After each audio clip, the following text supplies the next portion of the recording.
बिस्मिल्लाहिर्रहमानिर्रहीम। अस्सलामुअलैकुम। दोस्तों, आज मैं जिस टॉपिक पर बात करने जा रहा हूँ वो है ट्रांसजेंडर एक्ट। इस वीडियो में मैं आपको बताऊंगा कि ट्रांसजेंडर एक्ट है क्या और पाकिस्तान में ट्रांसजेंडर बिल पास होने से कौन से नतीजे सामने आ रहे हैं। मैं आपको इनसे खबरदार करूंगा और आपके सामने बिल की तफसीलात पढ़कर पेश करूंगा। लेकिन इससे पहले अगर आप हमारे चैनल पर नए हैं तो हमारे चैनल को सब्सक्राइब कर लें और वीडियो को लाइक करें और अपने दोस्तों के साथ शेयर कर दें। तो चलते हैं दोस्तों टॉपिक की तरफ। दोस्तों, सबसे पहले मैं आपको ये बताता हूँ कि ट्रांसजेंडर एक्ट बेसिकली है क्या। ट्रांसजेंडर के नाम से 2018 में एक बिल पेश किया गया जिसे साबका 2 हुकूमतों ने पेश किया था और अब सितंबर 2022 में मौजूदा हुकूमत ने इसको पास किया। इस बिल में ट्रांसजेंडर एक्ट की एक डेफिनेशन ये की गई है कि अगर कोई शख्स पैदाइशी ट्रांसजेंडर है, यानी जिसको हम शीमेल या ख्वाजा सरा भी कहते हैं, इनको इनके हकूक यानी राइट्स मिलने चाहिए। दूसरी डेफिनेशन ये की गई है कि अगर कोई मर्द किसी वजह से अपनी मर्दाना ताकत को खो दे और नादरा के पास जाकर ये कहे कि आज के बाद मैं औरत हूँ, तो नादरा इस बात का पाबंद है कि वो इसे औरत डिक्लेयर करेगा और इसके शनाख्ती कार्ड पर जिन्स में औरत लिखा जाएगा। इसका मतलब ये है कि वो आदमी बेशक फिजिकली या मेडिकली मर्द है, लेकिन इसकी जिन्स में औरत लिखा गया है, लिहाजा अब वो औरतों की गैदरिंग में बैठ भी सकता है, औरतों की पोलिंग स्टेशन में भी जा सकता है और हर इस जगह पर जा सकता है जहां सिर्फ और सिर्फ औरतें जाती हैं।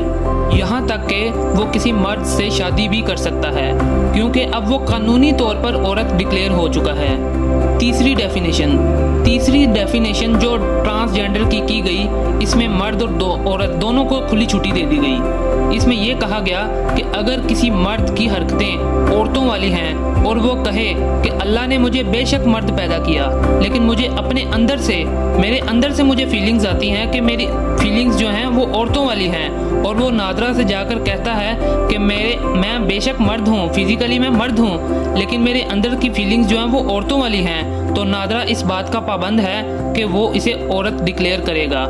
इसी तरह अगर किसी औरत की हरकतें मर्दों जैसी हैं और वो नादरा से जाकर कहती है कि मैं बेशक फिजिकली मैं औरत हूँ, लेकिन मेरी अंदर से जो मेरी फीलिंग्स मुझे आती हैं वो मर्दों वाली हैं, तो नादरा इस बात का पाबंद है कि वो उस औरत को मर्द डिक्लेयर करेगा।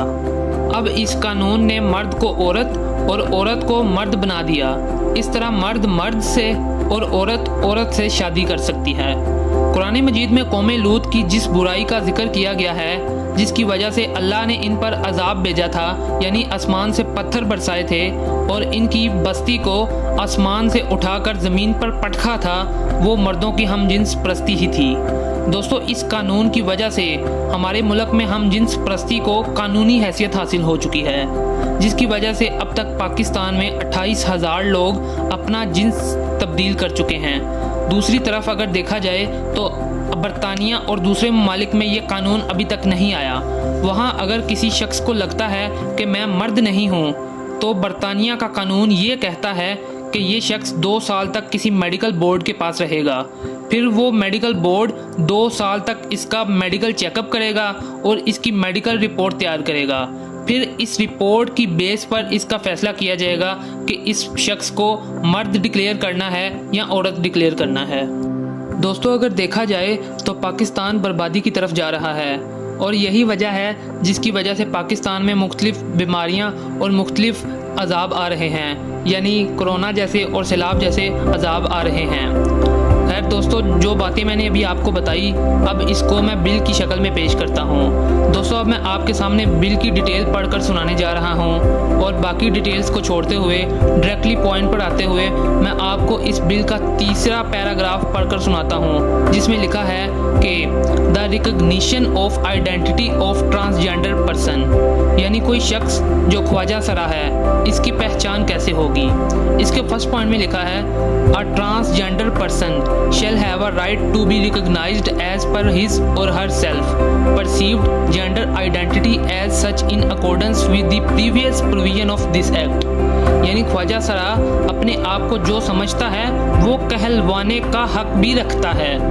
नाजरीन, अब इस बात को समझिएगा, इस बिल में वही बात लिखी है जो मैंने आपको शुरू में बताई थी कि अगर कोई शख्स जो बज़ाहिर मर्द है और वो नादरा से जाकर कहता है कि मैं अपने आप को अंदर से औरत समझता हूँ, तो वो नादरा इस बात का पाबंद है कि वो इसको औरत ही डिक्लेयर करेगा। अब इसमें इसका दूसरा पॉइंट पढ़ने जा रहा हूँ। A person recognised as transgender under sub section 1 shall have a right to get himself or herself registered as per self-perceived gender identity with all government departments including but not limited to NADRA. अब इस बात को समझिएगा, यानी वो शख्स नादरा के अलावा भी पाकिस्तान के किसी भी गवर्नमेंट डिपार्टमेंट में अपने आप को इस बना पर रजिस्टर करवा सकता है कि जो इसको लगता है कि वो मर्द है या औरत है या ख्वाजा सरा है। यानी इस बात का मतलब ये है कि अगर कोई शख्स फिजिकली या मेडिकली मर्द है लेकिन पाकिस्तान नादरा ने उसको औरत या ख्वाजा सरा डिक्लेयर कर दिया है, तो वो नादरा के सिवा भी पाकिस्तान के किसी भी गवर्नमेंट डिपार्टमेंट में अपने आप को औरत या ख्वाजा सरा के नाम से रजिस्टर करवा सकता है। दोस्तों, मैं आपको बताता हूँ कि पाकिस्तान में इस कानून की आड़ में हम जिन्स प्रस्ती कैसे प्रमोट हो रही है। पाकिस्तान में हम जिन्स प्रस्त लोग आपस में शादी नहीं कर सकते, इनके यहाँ निकाह का कोई सिस्टम मौजूद नहीं है। पाकिस्तानी कानून के मुताबिक मर्द औरत से निकाह कर सकता है और औरत मर्द से निकाह कर सकती है, लेकिन एक मर्द दूसरे मर्द से निकाह नहीं कर सकता और एक औरत दूसरे औरत से निकाह नहीं कर सकती। लेकिन अब इस कानून की आड़ में पाकिस्तान में हम जिन्स प्रस्तों की शादी को मुमकिन बनाया गया है, जिससे पाकिस्तान में हम जिन्स प्रस्ती को फ़रोग़ मिल रहा है। दोस्तों, ये हमारा दीनी और कौमी फरीज़ा है कि हम इस फितने के खिलाफ आवाज़ उठाएं और लोगों में इसके मुतालिक आगाही पैदा करें ताकि हमारी आने वाली नस्लें इस फितने के ख़तरनाक नताइज से बच सकें। दोस्तों, अगर वीडियो पसंद आई हो तो हमारे चैनल को सब्सक्राइब कर लें और बेल आइकन को ज़रूर प्रेस कर लें।